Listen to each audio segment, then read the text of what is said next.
Hello and welcome to Glasgow Rangers Nation with me, your host, Owen, guys, bringing you your team every single day, all your latest Rangers news, views, updates, transfer news, speculation, rumours, live streams like last night's live stream on our game against Hearts at home at Ibrox, the final home game of the season, but not just any home game, an emotional home game for 5 players in particular. We also bring you podcasts like the podcast that is coming up tonight. There is a podcast this evening at 7:35 UK time. Myself and Victoria Searle will be talking about the Hearts game and also talking about these 5 individuals who are leaving Rangers at the end of the season.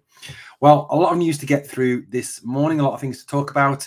Obviously, the Hearts game, Todd Cantwell's veiled little prod at referees, maybe after recent stories about Todd going down a little bit too easily. And obviously the goodbye to the 5 players as well. Well, let's start with the Todd Cantwell story. Now, I thought Todd had a decent game again last night, fighting, battling, constantly running, putting pressure on the opposition, got his goal, some great passes, spread the play really well.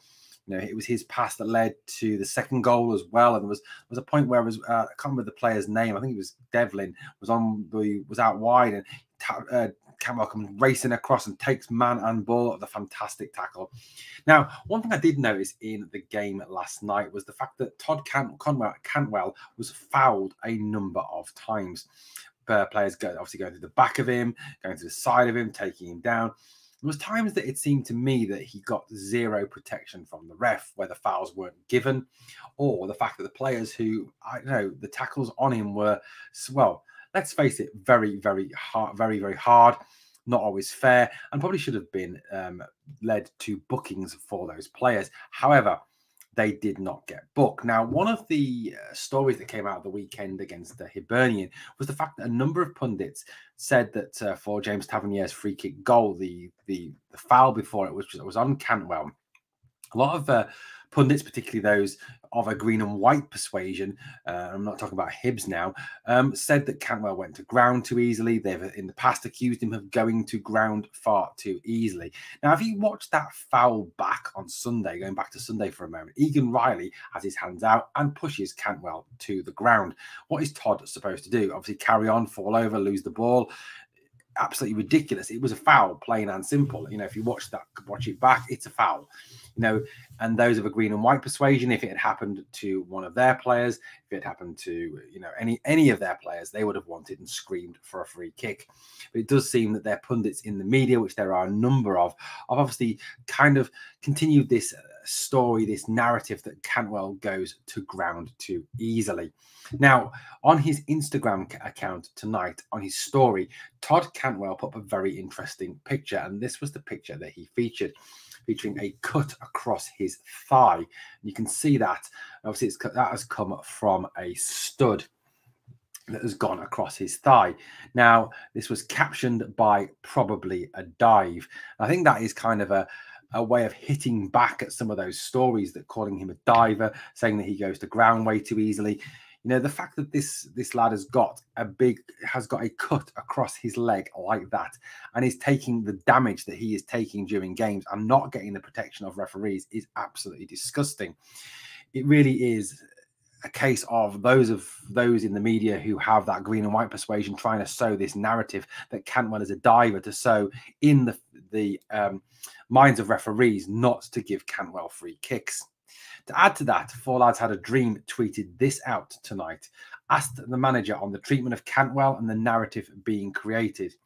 Michael Beale responded, well, we know where it's coming from, quite clearly aimed at that lot from across the city. You know, there is this narrative being created, isn't there, around Todd Cantwell, that he's a diver, that he goes to ground, that he is someone who, you know, will try and cheat to get free kicks, something that is utter rubbish. If you watch in games the amount of kicks, pushes, shoves, studs this young man receives, it is quite clear that, you know, at times teams cannot cope with his ability, his talent, his skill level, and are resorting to bully boy tactics to get and control him. And it seems that, you know, that referees in this league don't want to respond to that and don't want to stop it. Now, One thing that the SPL need to crack down on is the treatment of these skillful, creative players. You know, if you want to encourage skillful, creative players to come north of the border, to come to the clubs, to come and impress, if you don't protect them, if they're going to get kicked and called divers if they go to the ground, even though they've been pushed or shoved, they're not going to want to come and play up here. They're going to want to go and play in other leagues and other divisions, and that will harm the product on offer.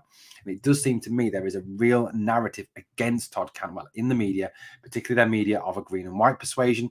I don't want to say the guy's name, but he is a failed striker who had one decent season thanks to the fact that he played with Alan Shearer. He is pretty talentless at punditry and at playing football. He's one that certainly has championed this narrative. He certainly is someone who absolutely knows jack all about football. You know, absolutely clueless man he really is. So he's one of the ones that have continued this narrative on. And I think the SPL, that the Scottish referees need to be strong on this. And if they see players like Todd Cantwell, who are skillful players, being fouled and being damaged in the way they are, they've got to take action to protect these players. And it's clear from that story tonight on his Instagram that Cantwell is clearly not happy, and that you know that he is obviously giving that thinly veiled swipe at referees. You know, he can't respond, he can't come out and criticise them. He'll get booked or sent off for dissent. And I think it was very remarkable tonight that two Hearts players went through Cantwell. That boy, the Japanese lad, Oda, was it? I think he was called, who absolutely took Cantwell out, wasn't even booked. Yet Alan McGregor gets booked for dissent for saying something about a ridiculous decision a referee made. Where is the logic in that? So, you know, I think it's something that really does need to be acted upon by the Scottish Premier League. Obviously, last night was mainly about saying goodbye to these 5 players. Scott Arfield, Ryan Kent, Alan McGregor, Alfredo Morelos, and Philip Helander. Now, obviously, only Arfield, McGregor, Morelos featured in the game last night. Helander is still out injured. Kent is still, well, we think injured. We're not sure. We think he's injured. Ryan Kent does look like a teenage lad, doesn't he? Meeting his heroes in that picture. Bit of a. I did have someone on my live chat say he's a bit chavvy, but I'm not prepared to comment on that. But yeah, he does look like a little teenage lad meeting his heroes, doesn't it, at the ground?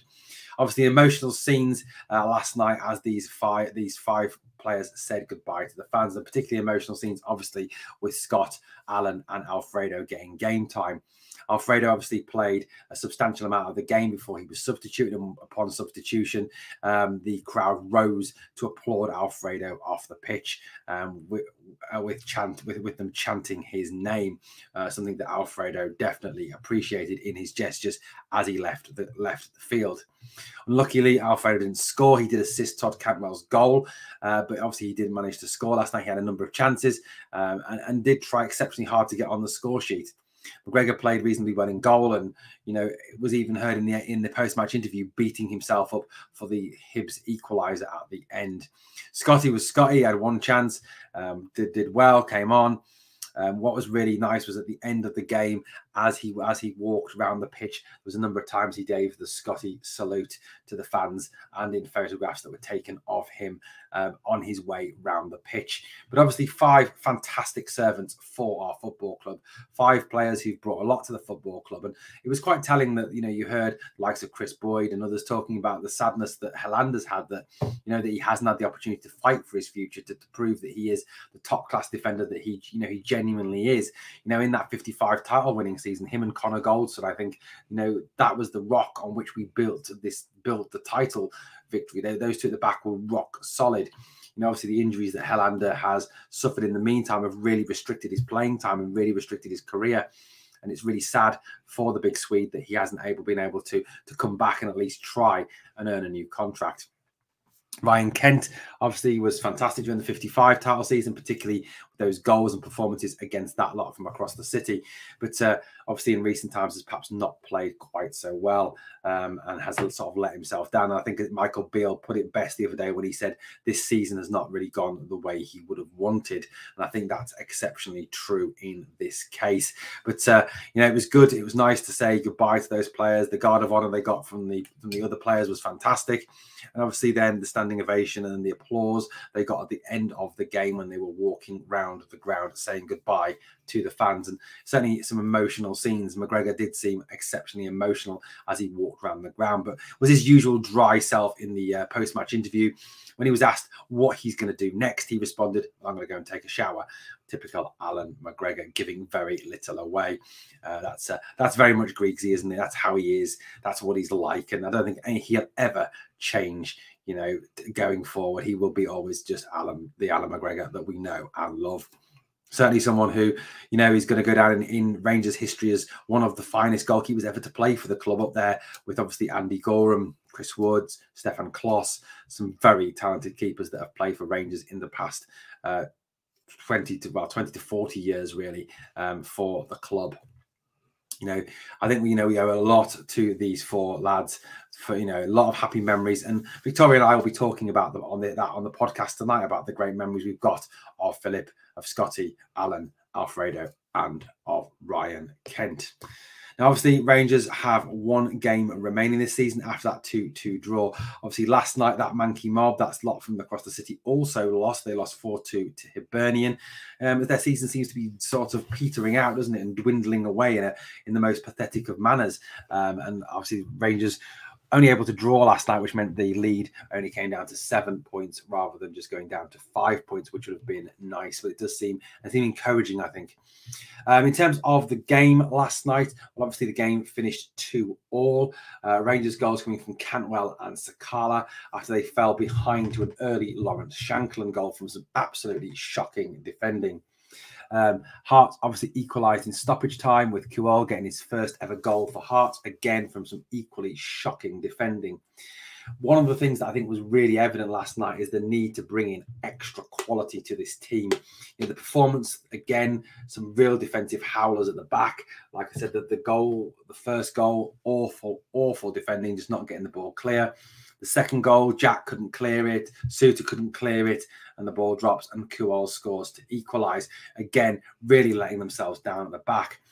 Going forward, again in the second half, after Searle scored that second goal from a defensive howler for Hearts, really, I think all 3 out of 4 goals came from absolute defensive rickets. You could even argue to some extent that Cantwell's did, with the player falling on the floor. But, you know, in terms of clinicalness in front of goal, Rangers really didn't put the ball in the back of the net anywhere near enough in this game. You know, they had chances to extend that lead, chances to make it 3-1. And during the live stream, I spoke a number of times about the need, I think, to make it 3-1, to get that third goal to finish off and kill off Hearts, that obviously then came back to haunt them. Todd Cantwell, obviously, that was his 4th goal in 4 games. Another fine performance from Todd Cantwell. I also thought that Leon King played exceptionally well tonight. He gave a very sound performance as well. Raskin was very busy, did a good job tonight, going forward and defending as well. So, you know, some players did come out with some credit tonight, but one thing that is very evident from tonight's game is the fact that this team does need a major rebuild. This team does need a lot of extra players to come in, particularly players to play up front and be very, very clinical. I thought Fashion Searle was, even though he scored, was absolutely shocking on the night. His control and some of his decision-making was very poor indeed. In terms of the stats for the game, Rangers had 19 shots to Hearts 8. Rangers had 8 shots on target to Hearts 3. Rangers recorded 70% possession to Hearts 30. They recorded 579 passes to Hearts 258.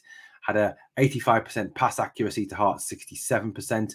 Hearts obviously gave away more fouls, 13-10. Yellow cards were 3 for Rangers, 4 for Hearts, and there were no red cards in the game. But a disappointing last home game. It would have been nice to obviously finish on a victory, especially for those 5 lads. That being their final appearance at Ibrox, to finish on a draw. It's perhaps a little bit unsatisfactory and kind of a bit, I don't know, just not what we wanted tonight. Not the way we wanted to send off Alfie, Scott, Ryan, Alan, and Philip Helander tonight. Not the way we wanted to finish it. Not the way we wanted it to end. You know, the team that obviously that Michael Beale selected on the night was probably one of the strongest that he could select.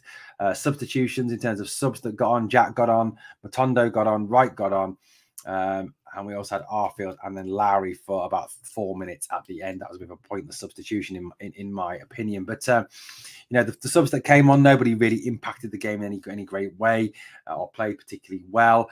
But you know, some interesting performances nonetheless. You know, you man of the matches, I think you're looking at Leon King or Todd Cantwell or Nicholas Raskin. They were probably the best performers on the night. I thought Todd Cantwell again was absolutely outstanding. That would be my man of the match if I was forced to pick someone at this point. Also in the crowd tonight was the new signing. Fantastic response to the video I released yesterday, obviously talking about this new signing. That is obviously Kieran Dowell, who has signed for Rangers a pre-contract agreement and will obviously join once the transfer window reopens. Obviously, the club tweeted that out, put that out about Kieran Dowell signing his contract. Obviously bringing him into the club.